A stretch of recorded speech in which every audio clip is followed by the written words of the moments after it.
heaven and earth than are dreamt of in our philosophy. There are more things in heaven and earth than are dreamt of in our philosophy.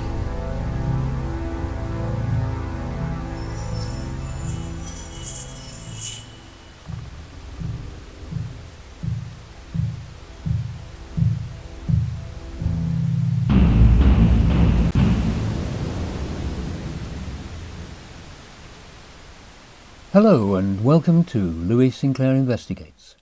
When we think of Nikola Tesla, two things come to mind. First, that he was a truly eccentric man with a very unconventional mind. And second, that rather than suffering from it, he harnessed it. He used to build and test machines entirely in his mind before constructing them perfectly and without altering even the placement of a single screw. So we need to ask ourselves, are the two related? Does having a different way of seeing the world sometimes lead to amazing results? And nowhere is this power of harnessing alternative ways of experiencing reality more apparent than in the visual arts, where it often leaves its clearest fingerprints, like Vasily Kandinsky, who may have experienced a form of synesthesia, a neurological phenomenon in which our senses blend together. He said that in his abstracts, he was using his synesthesia to paint how he perceived music, as here in colour study, squares with concentric circles. Rather than being limited by his difference, he'd turned it into a source of creativity. And Edward Munch, who openly wrote about his anxiety, illness and fear. His famous work, The Scream, almost feels like a visualization of panic or existential dread, and was painted after he'd been out walking one day and suddenly sensed what he called an infinite scream passing through nature. And Vincent van Gogh, whose letters suggest that he experienced colour, light and emotion with disturbing intensity. The Starry Night, painted while he was a patient at an asylum in 1889, offers a glimpse into that extraordinary way of seeing the world. And finally, the focus of today's investigation, Robert Haworth, a living artist whose life story and perception of reality are so extraordinary that they challenge our view of how minds actually work, and led to Sir Stephen Fry, the famous British author and philanthropist, saying when he read Robert's biography, "Nothing prepared me for this." I was visiting friends in St Anne's-on-Sea, a charming seaside town in Lancashire, England, with its enormous stretch of beach, beautiful formal gardens, and children's play areas. I called in for a coffee at a lovely cafe called Mirry Dancer and found a chap in the courtyard painting a 3-part mural in a style I'd never seen before. The chap, Robert Haworth, also known as the Butterfly Man. I was so taken by his work that after a fascinating, if slightly strange conversation, I offered to do a time-lapse video. I felt someone should capture his unconventional way of painting, all the colour washes first, even though it's almost impossible to work out what they represent, with the details coming later. "How do you do that?" I asked. "I see it finished in my head," he replied. "I just copy what I see." As he worked, he became unnervingly robotic, almost incapable of speaking, as if he deliberately retreated into the world from which his paintings emerged. In thanks for the videos, he gave me a PDF of a book to be published Christmas 2026 about his life and art, with its enthusiastic and thought-provoking foreword by Sir Stephen Fry, President of Mind. Robert was charming, funny and definitely eccentric. What I didn't know then was that his horrific early life had left him with a fragmented mind, and that rather than simply suffering from it, eventually he'd learn how to harness it in the creation of his remarkable paintings, turning adversity into advantage. On the train home, I dipped into his book. Actually, I didn't just dip, I was captivated. Sir Stephen was right. Nothing prepared me for this. Robert was born in a profoundly deprived estate, ruled, as he puts it, by drugs, alcohol and violence. Even as a toddler there were problems. His grandfather, for example, had to fight off a member of his estranged father's biker gang who was under orders to kidnap him. In those early years, two things held him together: his artistic mother and his love of painting. Even as a youngster he was passionate about art and evidently very talented, as we can see in these 3 paintings done even before his 10th birthday. Although he was already showing some signs of disturbance from his chaotic environment, he was happy in the company of his mother and sister. Then everything changed. Robert was just 10. His social worker turned up at his residential school, bundled the child into his car and, without informing him, drove to a funeral. The funeral of Robert's beloved mother. He fell to pieces. As her body was lowered into the grave, he had a serious nervous breakdown and totally lost any memory of his love of art. To him, art had never been part of his life, ever. And that was the start of chaos. He was out of control, and, to try and contain his wild behaviour, was sent to various special schools and residential care homes filled with violent and unpredictable children. In some of them, the staff were even worse. Robert and the others were often subjected to hideous punishments. When I was reading his biography on the train home, one such punishment that jumped out at me was when he was put into the school's industrial clothes dryer. And yes, it was turned on, full heat, until he screamed with pain. Yet Robert, in his recollection, shows remarkable compassion for their behaviour. All the teachers and mentors were ex-military, suffering severely from PTSD. Now 16 and released from care, he travelled to London and was recruited into a notorious criminal gang. Blackmailers, thieves, fraudsters who were quick to take out a knife or a gun. As one of their foot soldiers, he found himself being dragged into a succession of highly dangerous criminal ventures. This mess played on Robert's already fragile mind. He didn't want any part of it and eventually escaped. And then something miraculous happened. Aged 22, in a mess and on his way to a nightclub, he bumped into a friend who said, "My dad wants to thank you for keeping an eye on me." His friend's father thanked him and asked if he'd like a painting he'd been given. "My wife hates it," he said, laughing. "Do you want it?" Robert, ever polite, said thanks and looked at it. It was charming. A pink butterfly with crumpled foil behind it to reflect the light. But Robert wasn't interested in art, and, as it were, accidentally left it behind. Returning much later from the nightclub, he heard a voice in his head saying, "Go and get the painting." So he did. And as he walked home in the dark, the pink butterfly sparkled at him every time he passed under a street lamp. He began to feel strange and passed out.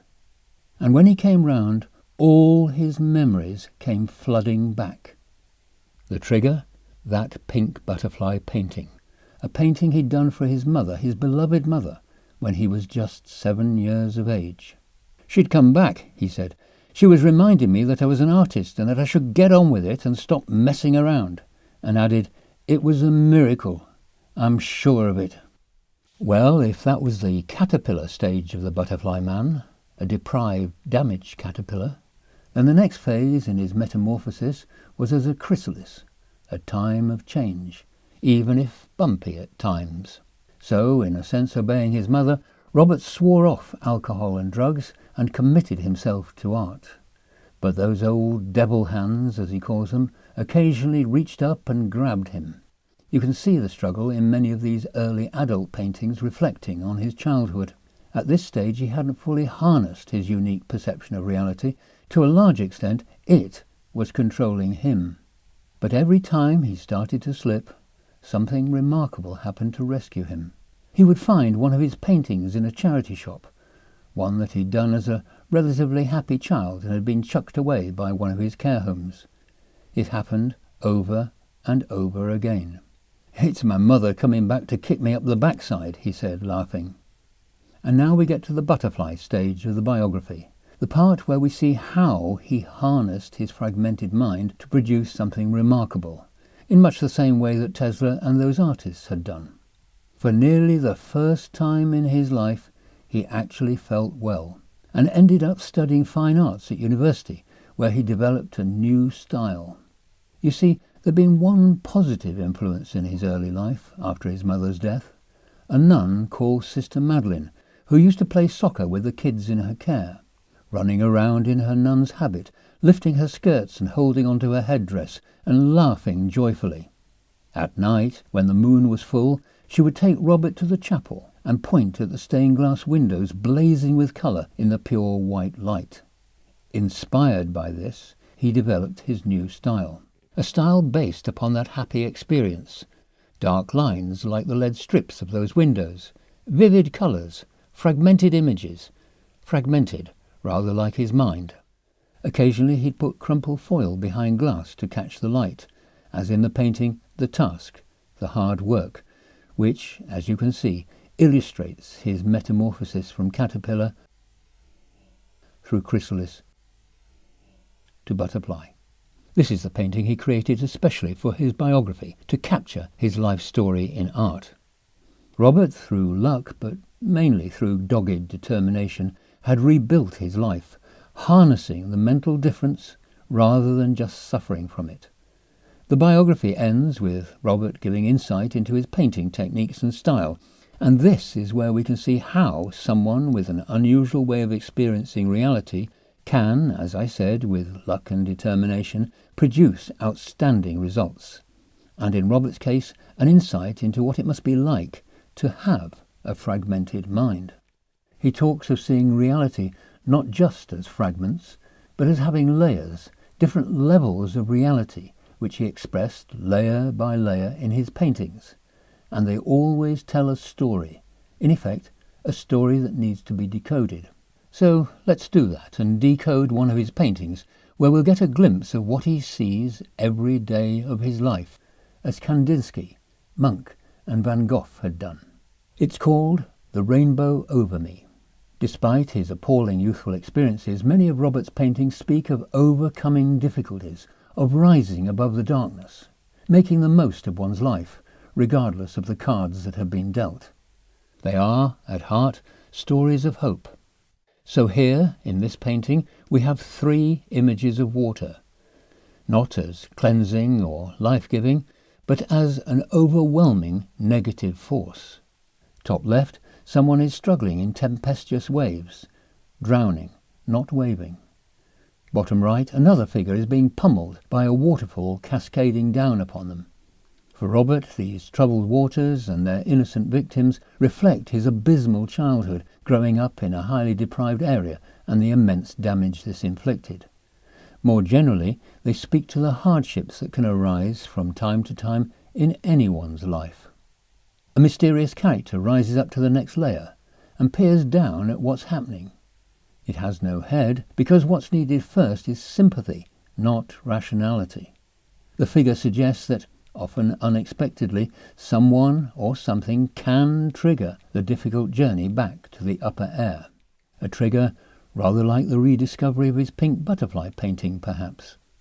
Wanting to help, the figure brings a rainbow into the picture, the near-universal symbol of hope. And drawn by that hope, a fragmented face emerges through the layers. It could be Robert's, it could be anyone's searching for peace. Notice how its eye reaches out like a link to the sympathetic helper, almost in thanks. A stick figure appears, attracted by the rainbow. To Robert, stick figures symbolize life, the possibility of things getting better. Stick figures, reduced to their bare essentials, stand for the simple life, a life free of distress and unfairness. But how can these stick figures help? The answer comes with yet another stick figure, on a bridge, with echoes of Simon and Garfunkel's song Bridge Over Troubled Water. Indeed, in Robert's work that is what bridges signify, a possible escape from troubled waters. It's almost like those 2 stick figures are communicating with each other and calling out for others to join them. So another one appears, also on a bridge.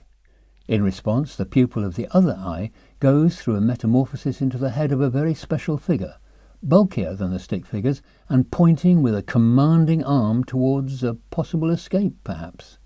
A bridge built by the stick figures, those symbols of hope and life, leading away from the turmoil we saw in that first layer of troubled waters. It suggests there is always a way out. Yes, it takes effort, but by choosing to cross that bridge, it is possible to find peace, to become grounded once more. And finally, Robert the Butterfly Man's signature and his personal symbol, an embattled butterfly escaping to the upper air, where it and everyone belongs. So, more generally, what do we make of this? Let's take a look at a few of Robert's more recent paintings.